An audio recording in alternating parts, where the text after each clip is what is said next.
buvo jūsų klausimas su prašymu, kad parinktumėm pomidorus šiltnamyje auginamų konservavimui.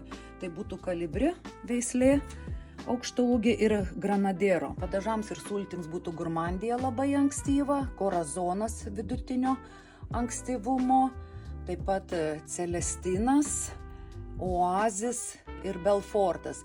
Ir vieno kąsnio kokteiliniai maži įvairūs pomidoriukai, tai būtų labai saldus super sweet, po to netrukinėjantis taip pat saldus ovalūs mandatai, iš skanių oranžinių būtų aprikola skanus ir taip pat spalviškai įdomus, tai būtų vikonas arba šimeris, kurie būtų su žaliais dryžiukais arba dar net ir geltonas lašelis indigo pear drops.